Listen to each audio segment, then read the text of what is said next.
كاك حازي كاروان ميوان مانا مزيدی سێکی باش ڕەخسێنین انشاءالله. كاك حازي كاروان خوي وكو چی دەناسێنێت بە بچووکترین کەس و بە خزمەتکارترین کەسی هەموو خەڵکێک کەزان لە ئەزمموی ئێوە فێر بین بزانین چۆن ئێسامان بنیاد بنێ وتی عربانەکەمە پاڵنانە تۆ سارێ مارسیست پێ بوو سیارەکەت ڕاکرد هاتی یارمەتی ئێمە دەی لەو کاتەوە من نوێژەکەم چینە سەر بابەتی بەخشین عائیلەیەک یەتی من لە غەزە 9 مانگە باوکیان شەهید بووە.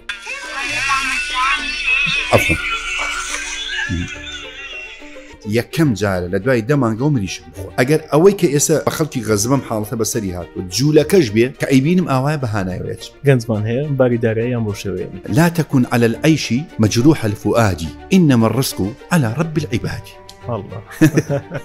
ئەوە هەموو شتێک وەلە طبعا نییە ڕاست سەروبن گۆڕم جا ڕۆژێک کۆمنتێکم بینی ئەم قسانم کرد گەنجی وتی وەڵای ما ئەمەسا حاجی کاروان ئەوە لەسەر قسەی تۆ مژنی وێنێتە قوڕ بۆ بەسەرم بیستەکانی تەمەنت من وەکو گەنجێکی تەمەنی بیستەکانم بگەیتەوە ئەو تەمەنە بەو عەقڵیەتەی ئێستا یەکەم هەرچیەکەی لە خوا دامە بڕە. ئەگەر تۆ منی گەنج وەفام بۆ دایک و باوکم نەبێ لەگەڵ خوشک و براکانمان باش نەبم لە دەرەوەش هیچ نیم. خەڵکیان سەقەت کردو بە معنای کەریم، خەڵکیان عیبدار کردو، خەڵکیان فێر جوێن کردو، خەڵکیان فێر زمان پیسی کردووە، پەروەردەیەکی نەوەیەکی زۆر خراپیان کردووە. هەر حەزیجان یەک سەر بەجێ دەڵێ لە بۆ بینەر و بیسەرەکانمان بەس لە حیاتە هەدەفێکی پیرۆستە بێت. ساڵتان لەبێت خۆشەویستانم بەخێر بێن. سەرەتا دەمەوێت بۆ دەست پێ بکەین کە لەم وەرزەدا چەند سپۆنسەرێکمان لەگەڵ بەشدارە. سپۆنسەری سەرەکی پۆدکاستەکەمان کۆمپانیای ڤانەیە. لێرەوە زۆر سوپاسیان دەکەم سەپۆرتی گەنجان دەکات بە تایبەتی هەروەکو دەزانن ئەم پۆدکاستە بە تایبەتی بۆ گەنجانە بۆیە چەندین پرۆژەی زۆر تایبەتم هەیە بە تایبەت بۆ گەنجەکان. ئینشاڵڵا لە ماوەیەکی نزیکدا ئەو پرۆژانە دەبینن. وەروەها سپۆنسەری ترمان ئەویش براندی سمودی سیزن کە براندێکی خۆماڵیە، براندێکی زۆر تایبەتە. زۆر سوپاسیان دەکەین کە لەگەڵمان لەم وەرزە لەگەڵمان بەشدارن. وەروەها زۆر سوپاسی ئەمازۆن بوکستۆر دەکەین ئەوانەیش لەگەڵمان لەم وەرزە بەشدارن. با دەست پێ بکەین.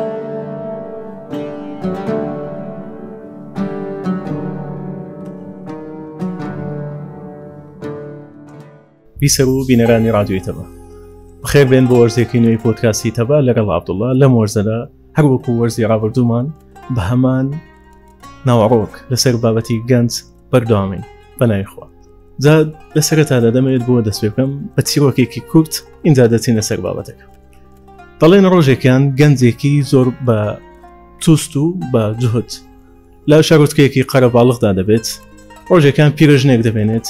لە پێش بازاڕەکەدا کۆمەڵێک عەلاقەی لەدەستە. ئەویش بەپەلا دەچێتە بەبێ بیرکردنەوە دەچێتە لای پیرەژنەکە و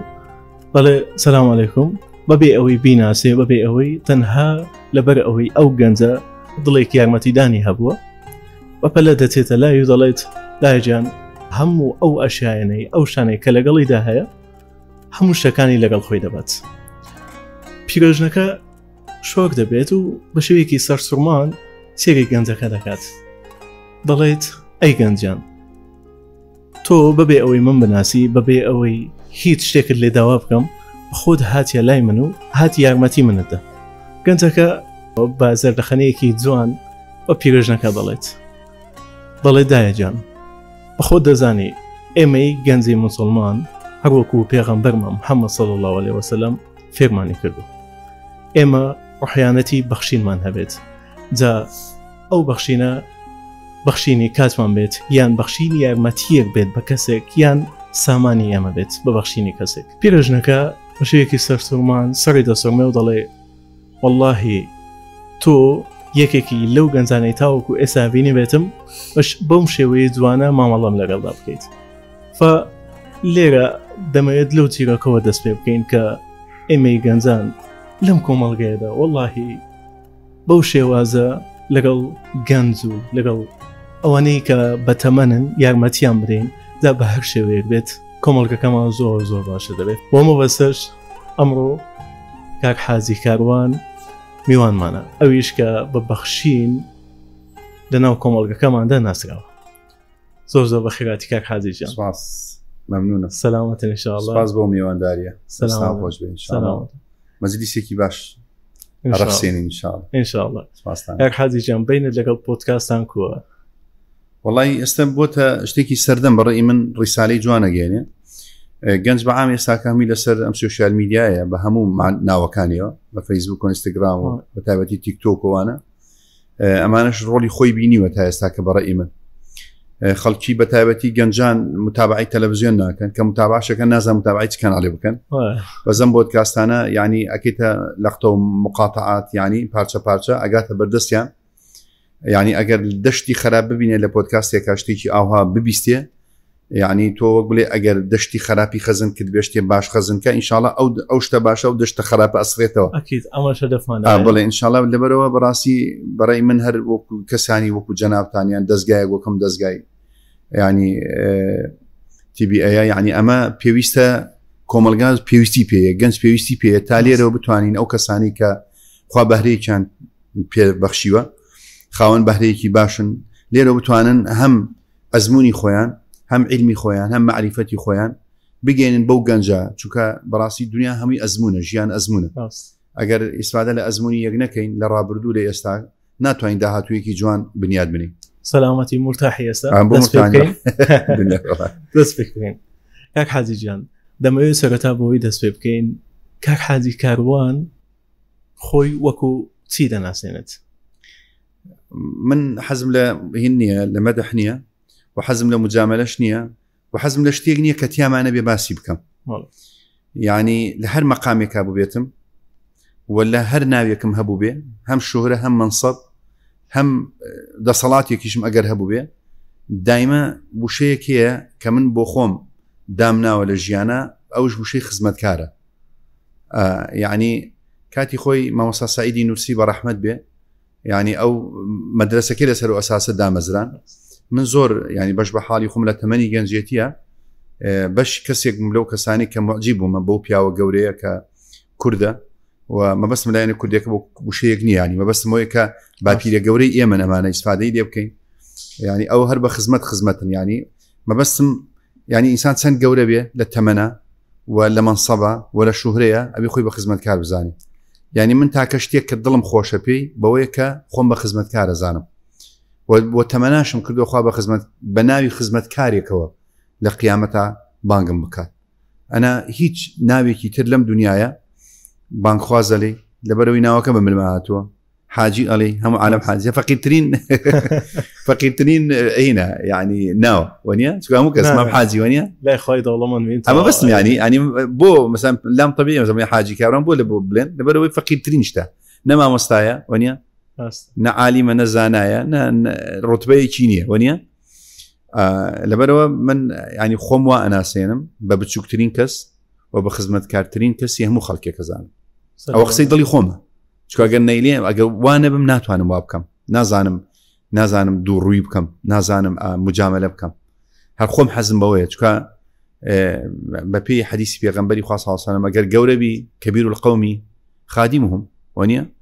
ینی گەورەبی هەم لە عمرە هەم لە تەجروبەیە هەم لە مەکانەتە ئەگەر خۆت بە گەورە بزانێ بێ خزمەتکاربی وەنیە ئەگەر هەر خۆت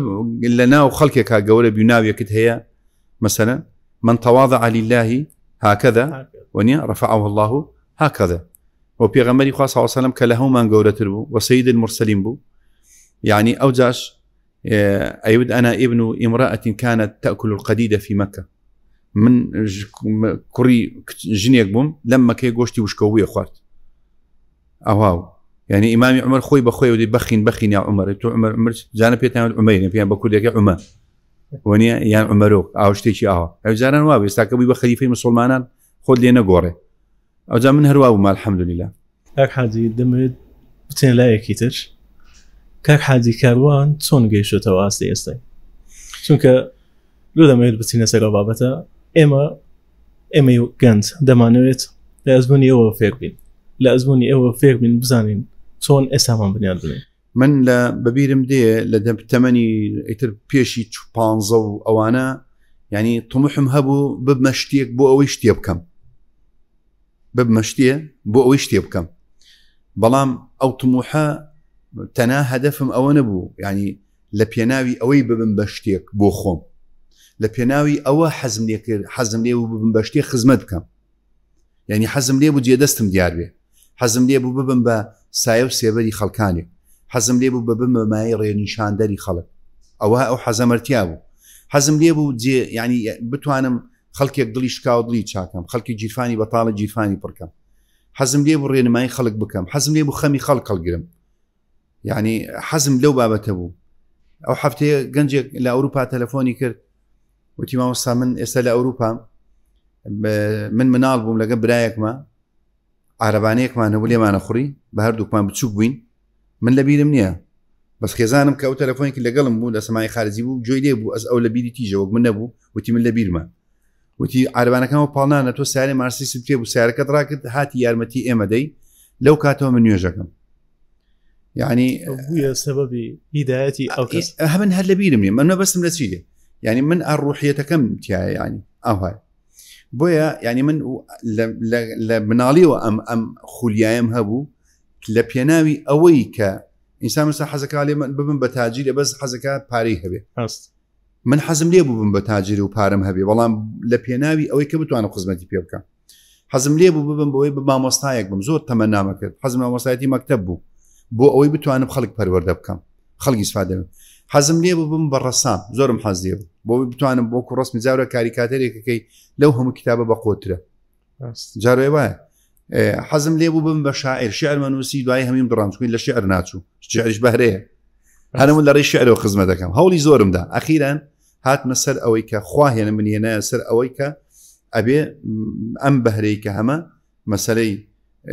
بەشێک لێ ئادامم بزانی بێ و بەشێکی تری ڕێیەکم گرت سرم لە بانخوازیەکەەوە دەرچوو کە بتوانم نەسیحەتی خەڵک بکەم ینی ئەو حەزم هەبوو و بوو بە خولیام و هەوڵشم بۆیدا و ماندووش بووم پێوەی بەڵام لە هەموو حاڵەتەکەیە ئەوە فەزلی ڕەب العالەمینە خۆی منی ڕەخسان و بۆمی ڕەخسان هەم منی ڕەخسان بۆ حاڵەتەکە هەم بۆشمی ڕەخسان و بە قەناعەتی خۆم گەیشتمە و قەناعەتە لەژێر چاودێری پەروەردگارە لە دەیها حاڵەت نەجات میداوە ئەبوایە ئەنواع ڕێم بگرتایە لە سەر مشتێکی ترەوە دەرەچوو ڕێی کاسبیەکانی دێم گرت بۆەوەی نەبم بە شتێک لە ڕووی تیجارەتەوە و ڕێی وەزیفەشی دێم گرت تا بە وەزیفەوە مەشغوڵ نەبم ئەم هەموو ڕێگرتنە بۆ ئەوە بوو ئەو ڕێیانە ڕێیتۆنین ڕێیەکەیە من بۆتم داناوە خی پەروەردگار ئەو ڕێی دانە کە ئێستاکە منوا لەسەری هەر حەزیجان دەمێ بچینە سەر بابەتی بەخشین ئێمە گەنج چۆن بتوانین ئەو ڕۆحیانەتەمان تێدا هەبێتن خی گەورە شتێکی لە بەشەرا دروست کردووە پێوتری عتا پێوترێ بەخشین لە حبی هەموو ئینسانێکە ئەمە هەیە ینی من جاروا بووە جەنا بە شداوانی بینی بێتت لە قازێکا بینیوتە لە مراویەکە بینیوتە ئەتێنان ئەهێنە ئیدا تەماسیەک بینیوتە لەوانەیە حاڵەتی وا بووە جاروایە ینی ئەو دزانەی کە زەمەنی مالیکی کوڕی دینارەوە تێگەم کە ئەبینن تەیرێک دێ ئەچێتە سەر هینێک بۆ هێلانەیەک و خواردنە باو ئەگەڕێتەوە کاتێ تاقیبەکەن سێرەکەن لەوێ مالێکی چاوی کۆر و ئەم شتی بۆ بە ینی ئەمە لەناو حیواناتیشای لەبەرەوە صفەتی بەخشین خی گەورە لە سێم ئاەتەوە فەرمێت ئەو قورآنە گەورەیە ألف لام ميم ذلك الكتاب لا ريب فيه هدى للمتقين صفات متقية بخشر صفات متقية هدى للمتقين شيء متقين يا كم مسألة عقيدة الذين يؤمنون بالغيب مسألة عبادته ويقيمون الصلاة دايتي فرمي ومما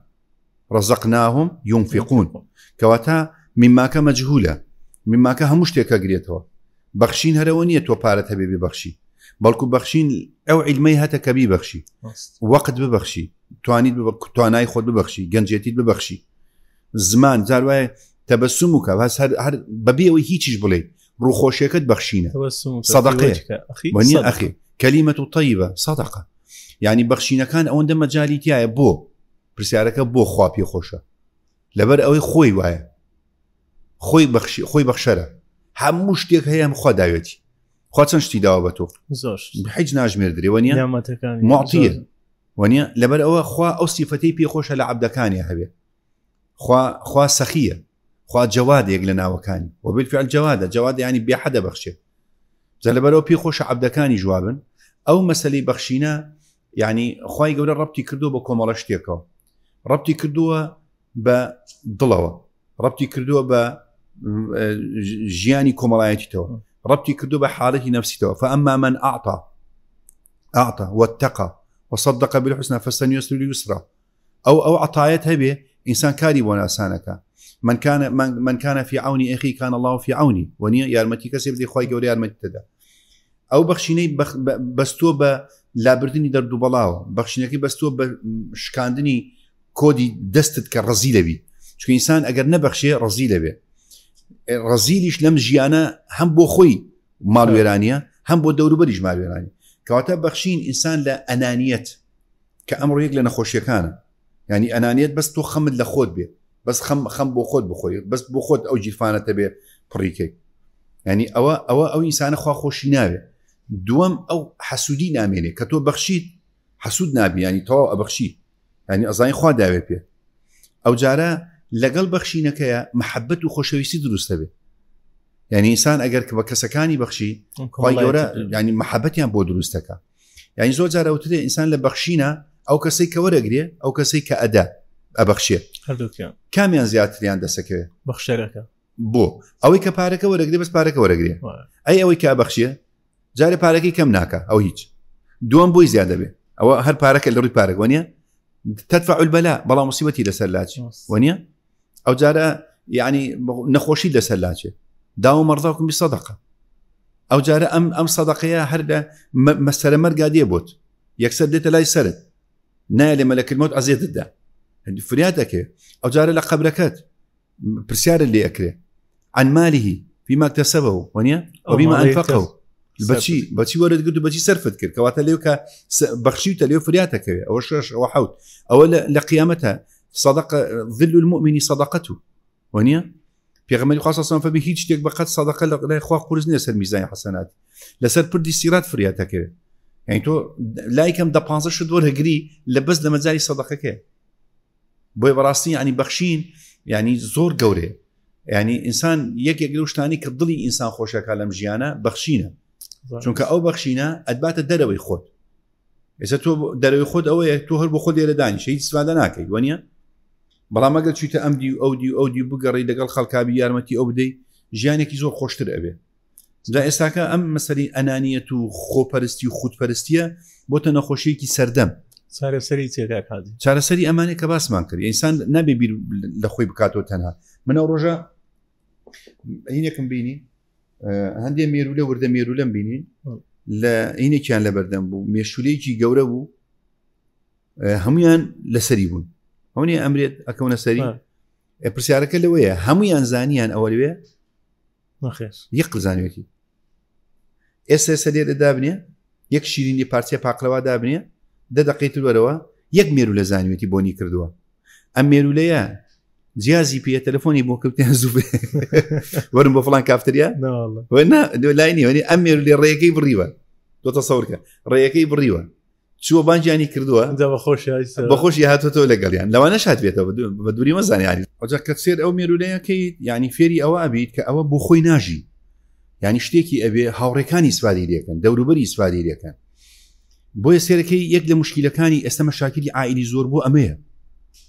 اميه خلق بارو مادي هي توشي كارسات بي توشي تلفي باركي بي توشي دورانه بي باركي توشي افلاس بي عائلتي كتشي بو لبريو ام انسان نيتواني وبن بارد دلي دور بركي خوشكا يعني تن حالتي ومن هبو روجانا دايكو باوك بو منالكي بارادار بو من محتاج بونا دايكو باوك يعني كفره جريمه منال هيبي ودايكو باوك محتاج بيت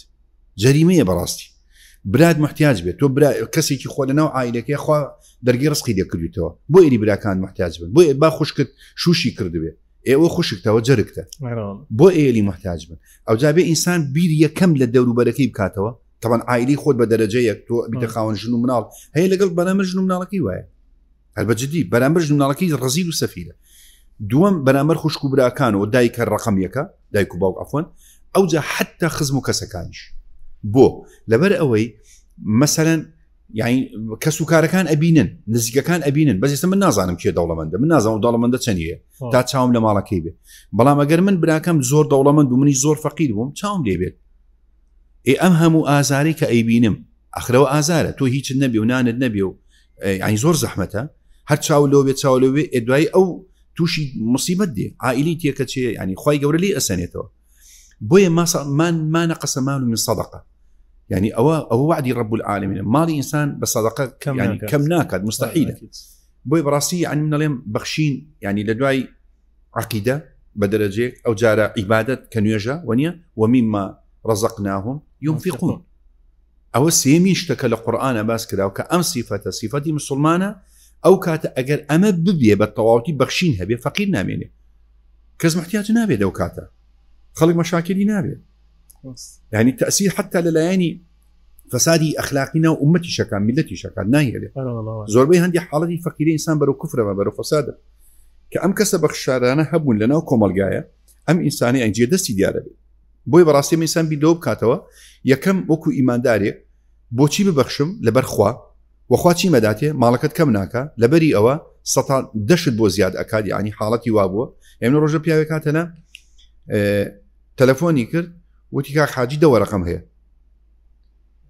تقريبا وتي دقيقة شهري جيك ديم بس تساو لما لو بن شاوري مكت لو مسافة كجيش تلايمن ألو دقيقة شهري كجيش تلايمن دا بزيد سكيلة بيكانين وتي والله يشتا فارق من دايو بيت موادم هي 2 صالة ولا مخزن أقل 4 صال زيادة عفوا تي 4 صال ولا مخزن أصلا بتماين ممكس بكرة وتيو بارك بيست رقم واحد وتوي أبغى يفرج يتهنق وتي نجيش ملايتو يعني سيرها لأن برو براستي من تجربة زور لو مساعدة أنا إنسان يعني بيغمبري خاصة عليه وسلم لقال بلال اشتبخشن هر دين هر أياداتي بلال لي يا رسول الله خريك طوبة فالميا بلال لا تخف من ذي العرش إقلالا بلال ما ترسي لخاون عرش اشتكى كم بيت لبرو إنسان نبي بترسي لبخشين بلام بترسل لنا بخشين شون كأو دعاء ملائكته هامو رجع ملائكته أنا دعاء كان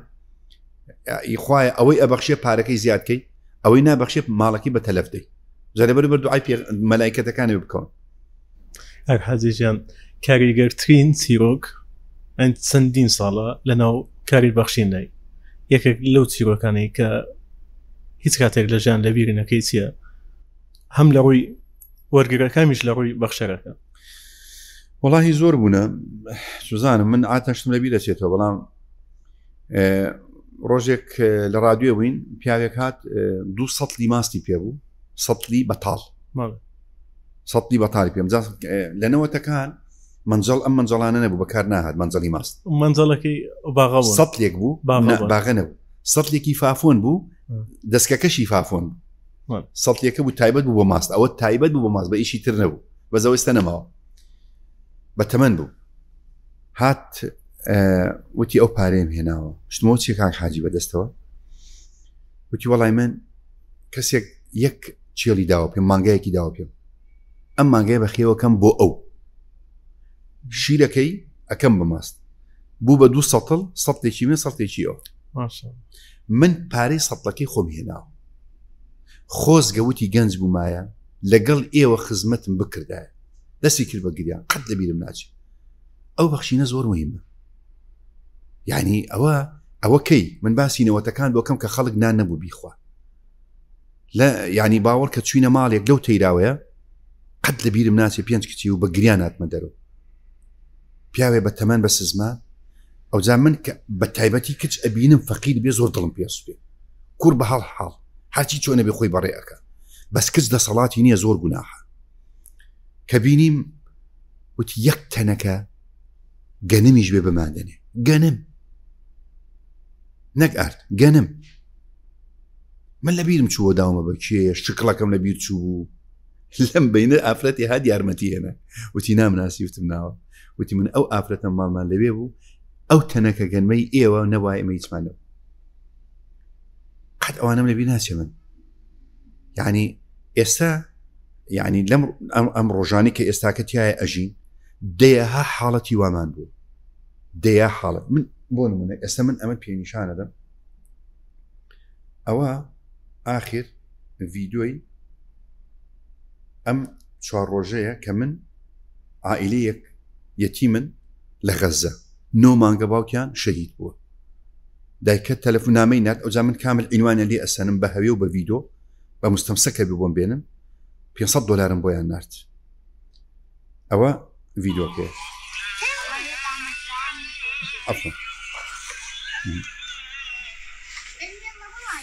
ئەوە یەکەم جارە ئەوە سەلام بە منە نێرن لەناو خێمە یەکەم جارە لە دوای شەڕەوە ئەوە دەمانگە مریشک بخۆن یەکەم جارە لە دوای دەمانگە و مریشک بخۆن باشە تەسەورکە یعنی ئەی زۆر گریان بە دیارەوە زۆر دڵم پێیان سوتا یعنی ئەوستا چەند دوورن بەس تۆ ببە دەستەکاتە هەموو شوێنێ خوا بۆت ئاسانەکە یعنی من ئێستا ئەم بەیانە بۆ ئەم کوڕێکی تر هەر بۆ نمونە کە بۆت باسەکەم ئەم کوڕە بە سزمانە ئەرعینەن یعنی عائلەیەکی هەیە ئەو عائلەیە وا لەوێن یعنی چەندێک محتاجن تاوان ڤیدۆکی بۆم نردووە ئەوە تا ئەوە دوێنێ تەلەفۆنی بۆم کرد ئەو جامنێ ڤیدۆ بۆ بنێرن سێر باوک و دایکی کە لە چۆن تەمانوتی چوار کچمێ ئەوان عادەتی کانی ئافرەت نایەنە سەر بۆ منی نانێرن متمەینە پێویست ناکە ئەها سێ دایک و باوکی لەناو خێمەیەکم بە سزمان پێویستی بە دەرمان زۆر زەحمەتە ئەگەڵێ ئەوجەمە بەس هەر شتێکم بەبیرات ئێمە وەکو گەنج زۆر زار من لە ناو کۆمەڵە گەنجێکدا دەنیشم بۆ نمونە گەنج هەیە دەڵێ چمان پێ دەکەم ئەمە هیچمان پێ ناکرێت حرەکێ وایە من دەمێ لەو خاڵە بدەین لانە گەنجێک هەیە بەزدی پڕ بەدڵ حەز دەکەین یارمەتی هاوڵاتیانی غەزە بدەین بۆ نمونە هەر خۆشمان ئەی خۆمان کەم فەقیرمان زۆرمان هەیە بەڵام کە لە جیهاندا سێری غەزە دەکەی بە شێوەیەک وەکو غەزە نییە بردومان دەکرێن ماڵیان وێران دەکرێت ڕۆژ بە ڕۆژ بەرەو خراپتر دەڕۆن خێزانەکانیان دایک و باوک زۆر زەحمەتە لا يكلف الله نفسا إلا وسعها ئافرەت بووە لە کاتی شەڕ و غەزایە هاتوتە لای پێغەمبەر صلی الله علیه وسلم یا رسول الله من کەسم نییە هیچ شم نییە بیدەم باشە ئەو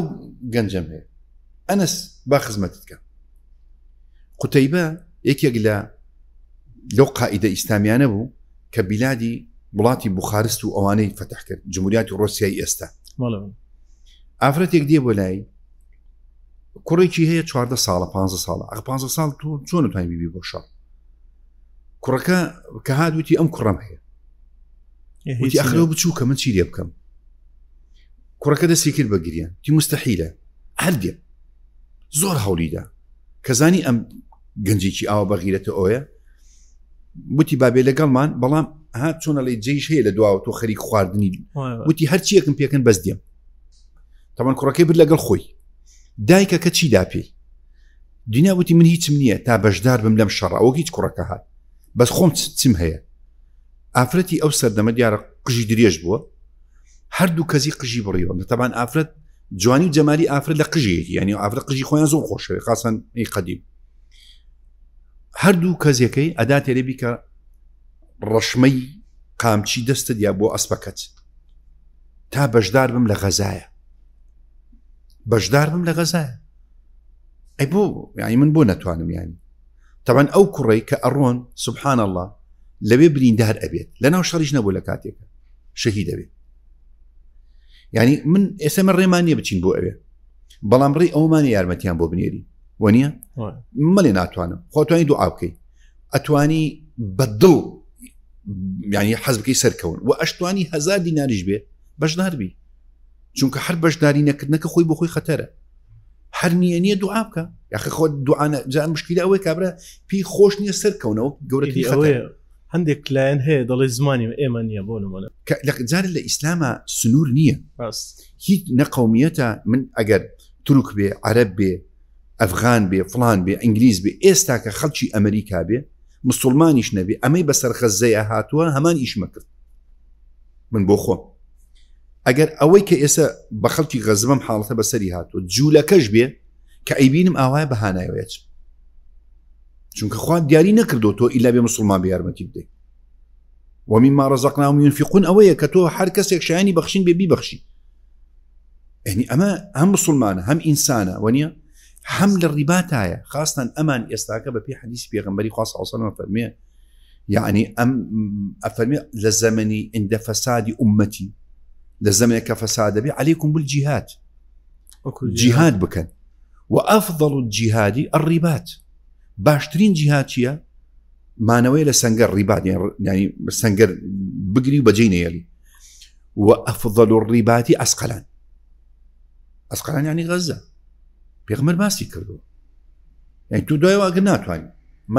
من جەهەزە غازیان فقط غەزە هەر کەسێ غازیەوەی کە لە غەزا ئەکا لەوێ تۆ جەهەزە ئەوەی زەمن یارمەتی بۆ ئەو کەسە ناردۆ تاو ئێستا ئێمە حالیان مانگانە 225 بۆ 30 عائیلەی شەهیدمانێ یارمەتی دەین لای کەم ئەوەندە لای کەم بەس ئەم دەڕۆژە لای کەم دەفتەرمان ناردوو بۆ ئەرزاق بۆ دابشکردن بۆ خواردن بۆ ئاو بۆ ئەوانی ناو مصر کە گیریان خواردووە ئێمە ئەوەندەمان بۆ پێ یعنی هەری غەزە ئەلێکی خاصن یعنی زۆر عەجایبن پێرێ لەو باوکانی کە بۆ نمونە ینی سەردانیمان کردن باشە ئەو پیاوە کە ئێمە چوینە ماڵی پێرێ ڕۆژێ پێش ئەوە ئەم پیاوە کوڕەکەی شەهید بووە ڕۆژە پێش ئەوە تەوقع ناکەی ئەم دایکە کە قسە ئەکات ئەین تەوقع ناکەی ئێمە ئەوە باوەڕ ناکەی کوڕەکەی من قوربانی قودس بووە قوربانی خاک و نیشتیمانی بووە ڕۆژێ پێش ئەوە دایکەکە ئەو نەسیحەتی ماکە یعنی من دڵم دایەوە وتم خەم مەخۆن 4 کچی بەجێهێشتووە کوڕەکەی گەنجە بە سزمانە عمری 27 ساڵە ئەمان خۆیان لە میسرن ئەویش لەناو غەزێ باش نییە ینی وتم مصیبەتی تۆ گەورەیە یان مصیبەتی حەزرەتی نوح 1000 ساڵ لەگەڵ و کوڕەیە بەس خەریک داوە بوو نسیحەتی کرد چۆن تۆ دانیشتوی ئێستاکە 1000 ساڵ ئینی دعوت قومی ليلا ونهارا ئەو داش ئەو کوڕ نەکبەتە بە قسەی باوکی نەکرد بە کافری لە بەرچاوی خنکە وەرە زۆر زەحمەتە من باوکم لە من بپرسە زۆر زەحمەتە مناڵت بە کافری بمری لە دوای 1000 ساڵ زەمنێکە 1000 ساڵ لەگەڵ ئەم کوڕەیە بڵێ بەڵام هەرچی حیواناتەوە بە قسەی حەزەتی نوحی کرد وەنیە بانجی هەموو حیواناتێکی کرد هەموو جوود سەرکەوتن ئەم کوڕە 1000 ساڵ بە قسەی باوکی نەکرد وتم مصیبەتی تۆ گەورەیان مصیبەتی حەزەتی نوح وتی ئەکید نوح لەبەرەوەی کوڕەکەی بە کافری وتم دەوتم کوڕی تۆ شەهیدە بێ دڵ زۆر خۆش بێ يعني ئەو ژوای وتی من دڵم بەوە خۆشە ئەم کوڕە شەفاعەتمان بۆ کات يعني بەس ئەمێ لەقتەکەی ببین ئەو تعفو ئەوە دایک و باوکێک ئەو من قسەیان بۆ کەم ئەوە ئەو دایکێ ئەو کوڕەکەیت هەنی ئەمڕۆ چەند ئەمڕۆ 5 ڕۆژ بەر لە ئێستەیە 1 ڕۆژ پێشەوەی کە ئێمە بچین کوڕەکەی شەهید بوو ئەوجان پێی وتم ئەوە ئیشەڵای ئمە کەفالەتێکی لەناو غەزە مانگی 3 وەرەقەیە لێن چکە ئەو ژنە بە سمانسە بێ بێپیا بوو هیچی نیەستا ئێوە بۆی مە شتە من ناتوانم من ناتوانم شەڕ بکەم وەڵام ئەتوانم یارمەتی ئەو بنم ئەوجا بەڕاستی ئەوە دایکێک ئەوە قسەی دایکێکە ڕۆژێ پێشەوە کوڕی شەهید بوو والحمد لله احنا في دار وطن الحمد لله واجعلنا من الصابرين والباقي احنا برضه حاطينه في ميزان الشهاده هي وان علي خوزقه خوا هما شهيدي ما في ربنا ينصرنا يا رب العالمين ونحن الحمد لله اجعلنا من الصابرين خويا بتدري ان شاء الله ان شاء الله هاك حاجي دما يبتي نسر لايني كيتش بل ئەوەن دەیبزانم لە وەختی گەنجەتیت پێشەوەی خێزان پێکبێنی باری دارێت بۆ شێوەیە نەبوو ئێساش لە کۆمەڵگەکەماندا هەمان شێوە هەیەانی گەنجمان هەیە باری داراییان بۆ شێوەیەنی خۆشە دەزانی پێکهێنانی خێزان یەکێکە لە نیعمەتەکانی خوای پەروەردگار خۆی ئەگە لەبەر ئەوە بترسی بڵێ وەڵای من دەستم کورتە و یان ناتوانم فەقیرە بم ناتوانم عایلە بژێن و ئەوە زۆر خەتەرە چونکە ئەوە یەک لە ئیشەکانی شەیتانە شەیتان فەقیری ئەهێنێتە ڕێت ئەترسێنێ بە تۆ بەخێو ناکرێ خامل بۆ ناگیرێ ئیش دەست ناکەوێ مناڵ بەچی وەخێکرێ گرانیە زەحمەتە من خۆم بۆ بەخێو ناکرێ ئەوە پێوترێ مارەتۆپی و خاتە ژێر پێت بۆ ئەوەی هەنگاو نەنەی دوو خوا چۆن لە مەسەلێ باسەکە وئن یەکون فقراء یغنیهم الله من فضله ئەگەر ئەمانە دەستکوت و فەقیر بن خوای گەورە دەوڵەمەندیانەکە يعني ئەوە تەجروبەی من باوکت باپیرت بڕۆ لە هەمی بپرسامی وا بۆ کاکە کەسی چی نەبووە ئیلا مەگەر عایلەی بۆ خۆی دەوڵەمەند بۆ شتێکی ترە بە دەوڵەمەندی گەورە بە زۆر کەم بوونە ئەو دوای هەرمی بە فەقیری دەستی پێ کردو يعني من ئەگەر خۆم بێتە پێش چاو لە ساڵی 95 ژنم هێناوە 3000 دینار سویسریم هەبووە باشە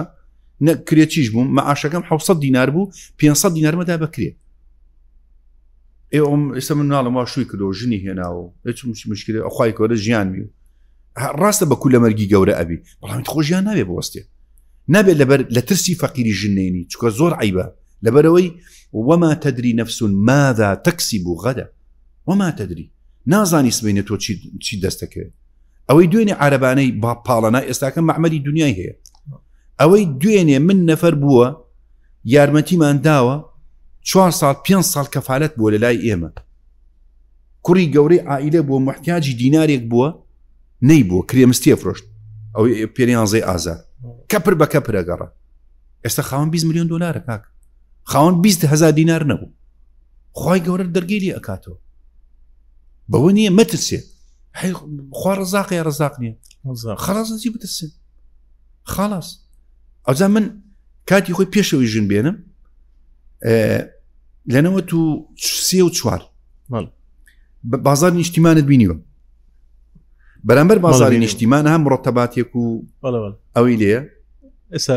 مۆزەخانەی لێ مۆزەخانەی پێشی مۆزەخانەکە هەر مرتباتەکە خۆی ئەوە نیە پاقلاوشتی لێ گەسە عەفوەن گەس و مرتبات ئەوجا بێت حەقت بووم چکە غەریب بووم مەسەلەن لێرە کەس نەبوو گرانی بوو زۆر بێ حەد بوو هەرم قسانی کە بۆ تۆم کرد ینی ئەو ترسانە لە ناخما هەبوو لە یەک لاپەڕەیەکی ئەیفۆڕە لە دیوارەکە نووسرا بوو لا تكن على العيش مجروح الفؤاد إنما الرزق على رب العباد الله أو همش تقول طبعا نية الراس سروبن قرا تعوصنا بديانية بل لا تكن على العيش مجروح الفؤاد إنما الرزق على رب العباد يعني برامبر جيان أو عند خود مكة بريندار مكة مرجح الفؤاد يعني ضلت مكة بخمة طول مكة إنما الرزق على رب العباد رسل رسل إخواني طبعا أو زاليك للتابعين أو خيان دبوا خلقك زمني جراني بو جراني لزمني تابعين جراني بو لبلاتك خلقنا نبو بيخوا أم خلقي مهموم مغموم وقالي خفت بار وضعك زور ناخوش بو يك لو عبد الرشاني ككرين فروشني بيكرا بخوي أرويشتو زنزيري بعدا وجرانيوي أوانيا عندي جنزيها عليك كابري جايبيني زور تعجبك بانجي كاريكا تو خلق ولا برسام مردو ناني تو جراني يلم عادي مني بعربي من عبدي أو بياهم كان هل يدانشتوا يا كابرا هبونا أنا من لا يويش كم أو خوار من بابيك أروت عليك أروى بيدا كم يجي لتابعينك كصحابين أي باشا أو إنسانك سيديتي ونيا جوريتي أم خمي بيداكني رزقينيا ويا باشا من خواي جورة سيد ما جورة ما خالق ما رازق ما خميتي ما بي إذا أما أبي توكلي تعاطي تبي بلام أبي برنامج شد هبي أكيد بلانك إلا نبي ده سبيسبي نبي تشوك دابدي نبي يعني بزم حفتي سي عيني اللي من جابونا تو لسروي كابرا بيد صلاة ناتواني إيشكا عيبة مستحيلة توهول ودي خواي جورنية ترى مستحيلة بس للاي من حاليا 2000 و 3000 بيوجنه يارمتي ولا قرن أخزورة رقماتي زور أم جنانا بيامانية أي باشا شون أجي شون خوي أجيني أي باشا خوا يارمتينا هذا خوا كاري بو أساناكا بو آفرتيك بس يتشوار هتيوا منالي بيباوكا أتوانا خوي بجيني بو جنجيك خاون مشان وبال وشوكت وهيزة بو ناتوانا خوي بجيني بو هم عالم إيشي بوشي بو أمنية لبرا ولا ترسي رصق نابي بيني نابي أو بروسيا يعني دوا بخير بالفعل أمش قاري تويك دوا من شد أويا كتو بالبشتيك بخود بيابكا يارمتي هردري قيتشيكا يعني من إستا والله ها بيشو بيما لاي جنابت آفرتيكي بتموتي والله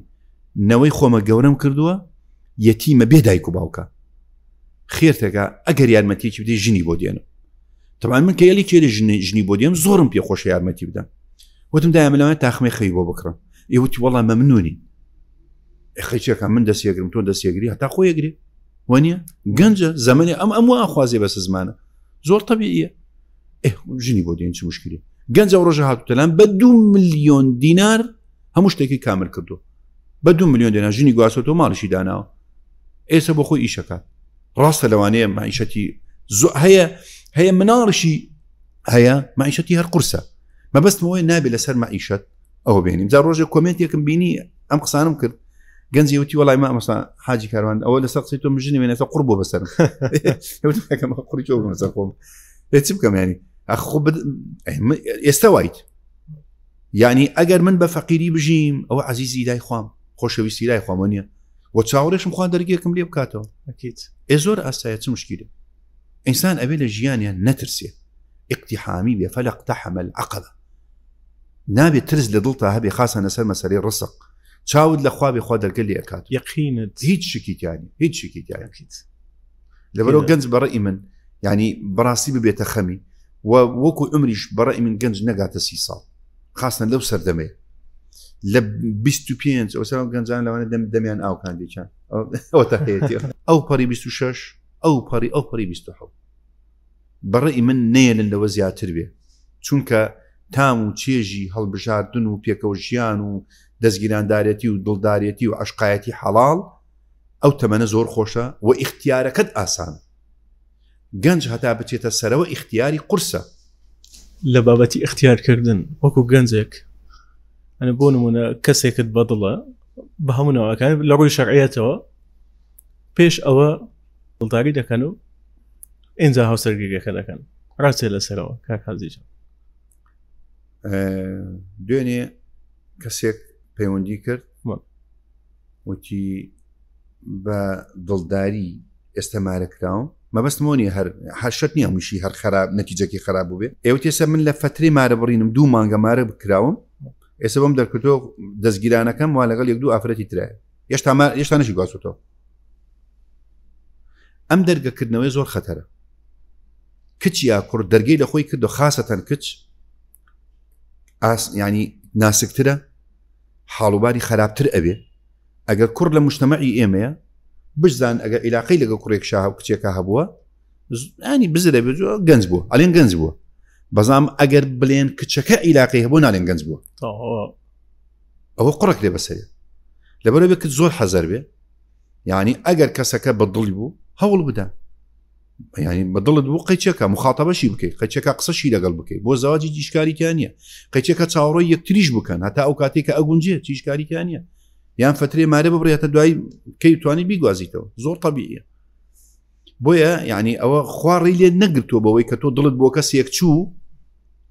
یعنی دڵت بۆی چوو قسەی لەگەڵ نەکەی ولكن لا تواعدون سرا إلا أن تقولوا قولا معروفا يعني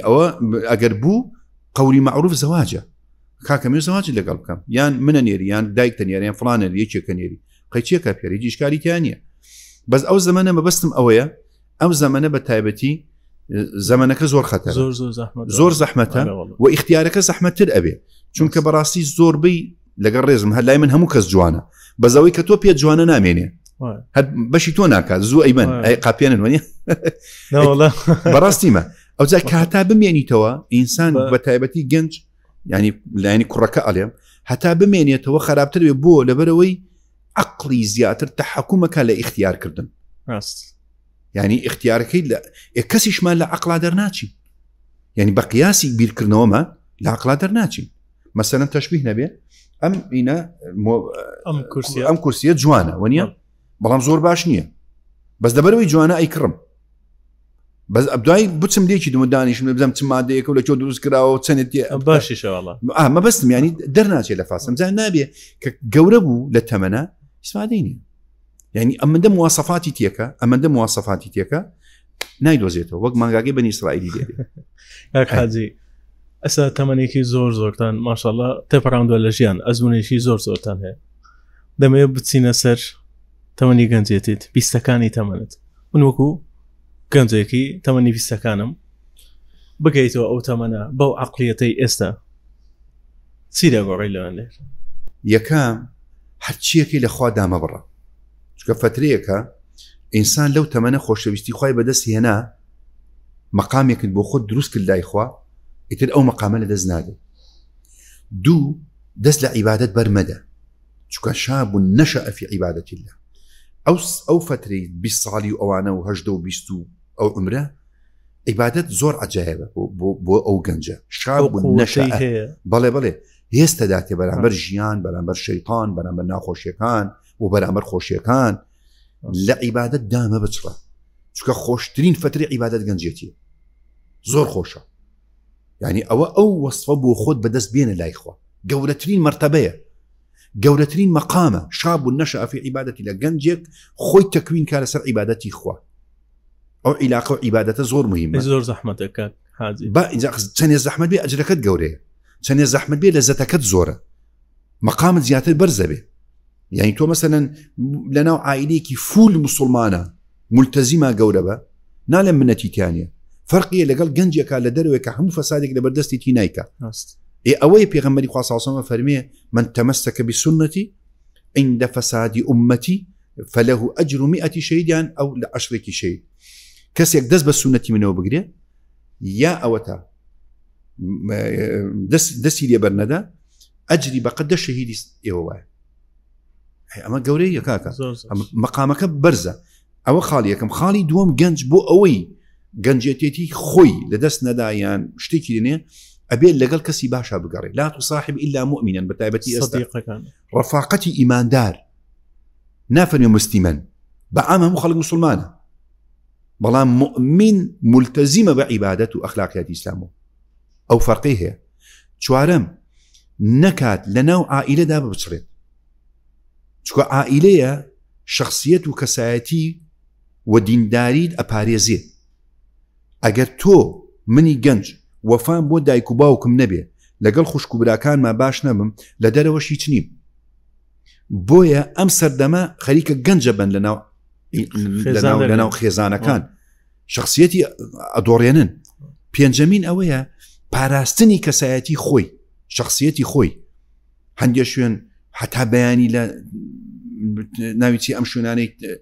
نەرگەلە کێشان و شوێنی خوانەخواسە مەلهە و ڕابواردن و ڕاکردن و فڵان و ئەخرەوە بوو بەچی سەری دەشتی زۆر خراپەوە دەرەچێت بۆیە ئەبێ بزانی ئەو شوێنانی کە گەنجیەتیە جوانی و پاچیەکەت ئەبا نابێ بچی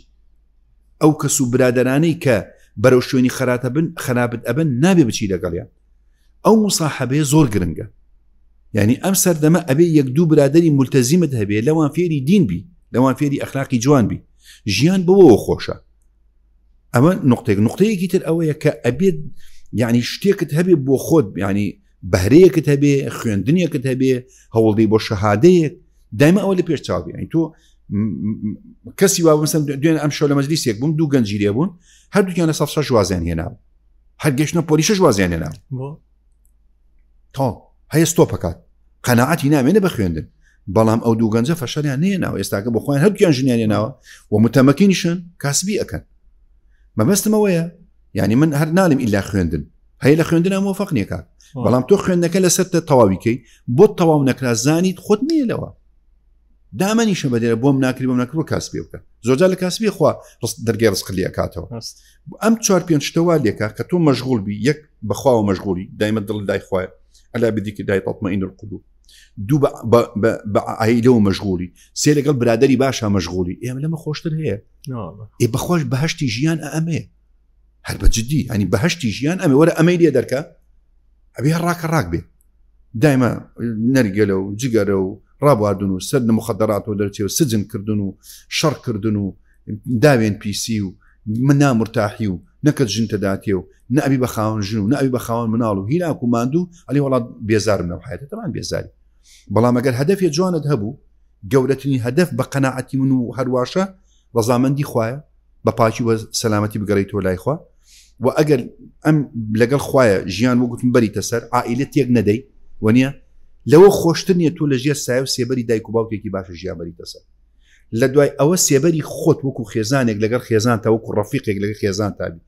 ئەو جارە چاوەڕێی ئەوکەی مناڵت بێ ئیتر لەگە مناڵە ئەژی ئەو مناڵێکی ساڵح و بالضبط ئەوەی زۆر مهمە دەستەکان خزمەتان سەلامەت بن کاک حاجی کاروان ئەزمموی سیاسی چۆنە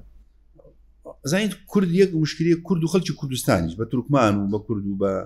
عێراق بە ئام عەرەب و هەمووی حەزی بە سیاسەتە هەر زەلام نێ لە سیاست نەزانێت لە وڵاتە دابنیشە لە مەجلیسێکامی سیاسیە ئەوە ڕاستی هەر ئێمە وای ئێستا ئەوروپی وانە ئەوروپی لە 90 نازانێت سیاست چییە هەر بە جدی من بڕۆ لەگە کوچیان کوڕان نازانێت مەسەلەکە هەر نازانێت ڕێی بزەرا چییە بەخوا لێ پرسیز ناسانی بەس ئێمە چونکە لە ناو وڵاتێکی پڕ لە شەڕ و مشاحانین بە تەسادومات و هەر خۆمان ماینە تەکوینی شار و وڵاتەکەمان ناوە ئەمی بای خۆی سیاسیە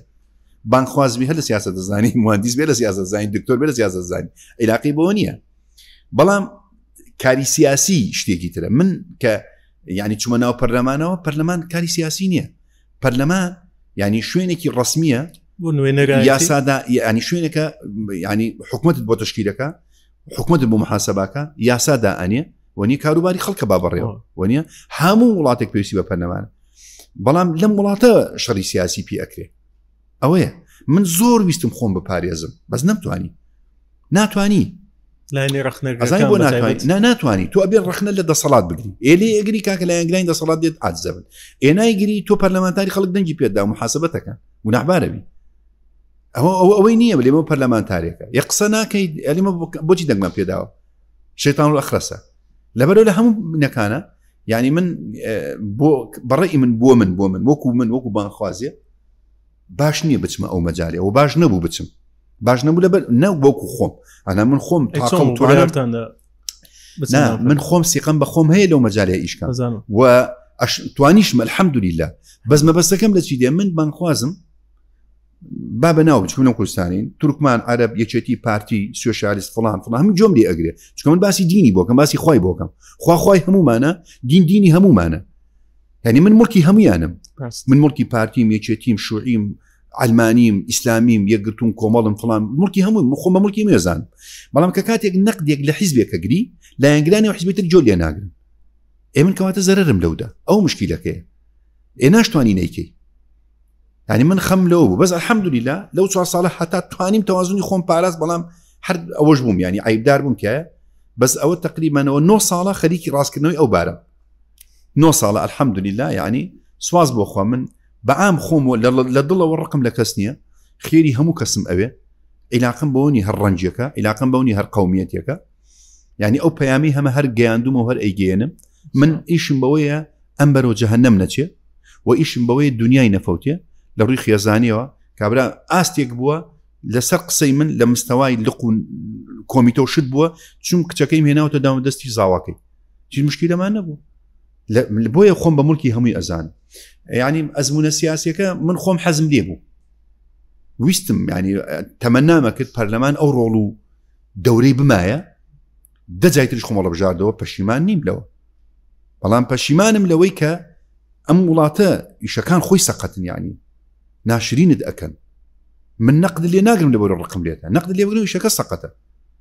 بەڵام کە تۆ نەقدەگری ئیتر تۆ جوێنت پێدا سوکایەتیت پێکە یەکا کە تۆ سوکایەتیت بە من کرد کەس جۆم لێ ناگری ئەو کاتە بۆیە ئێستا من نەک لەسەرەوە حتا لەسەر کاری خێر یعنی من ئەو یارمەتی غەزادم جوێن پێدا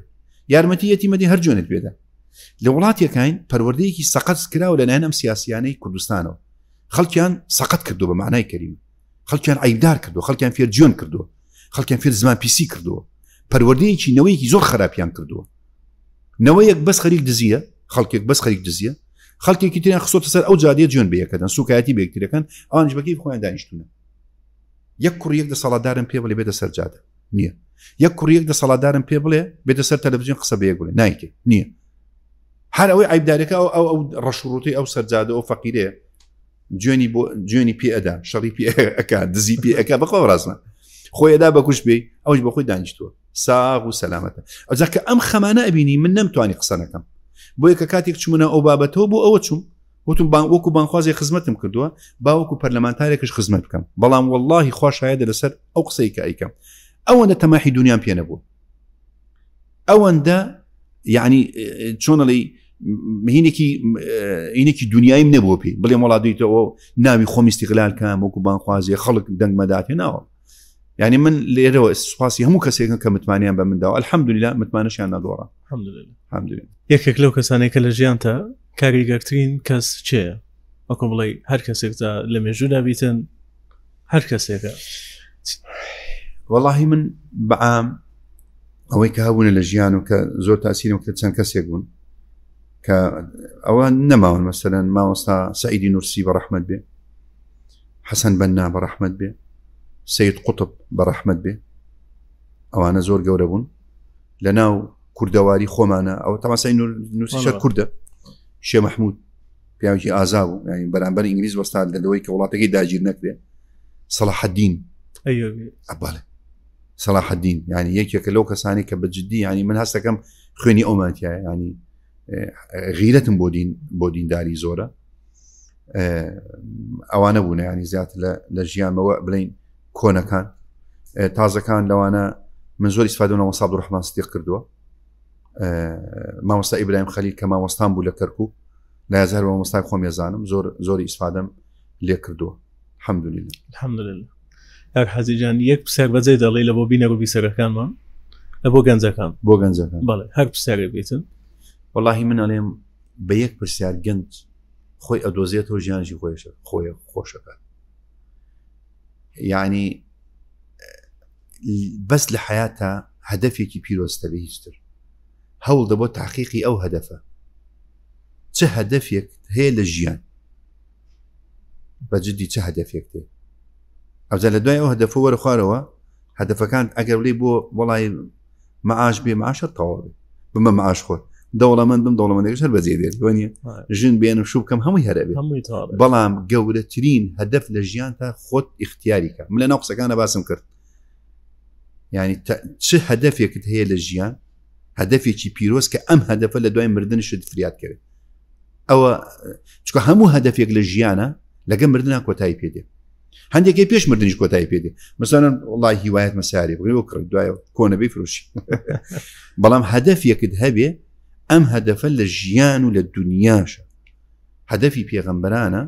وەرە من جواب بدەمە بۆ خۆیان جواب دەن بۆ خۆیان جواب دەن دەستەکانت خۆش بێتن لە کۆتاییدا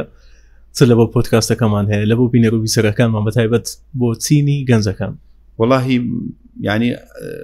لەم بۆ گوتم لەم زەمەنی پڕ لە ڕاکردن بە دوای مەساڵح و گیرفان پڕکردن و گیرفان ینی بڕکردنە ینی بڕینە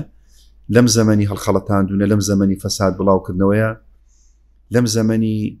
بروز و ینی هەڵتۆقینی خەڵکێکی بە معنای کەریمە سووک لە ئەخلاق لە دین کە بەرزەبنەوە ئێوە بتوانن خەڵکێک بانگ بکەن قسەیان لەگەڵ بکەن تا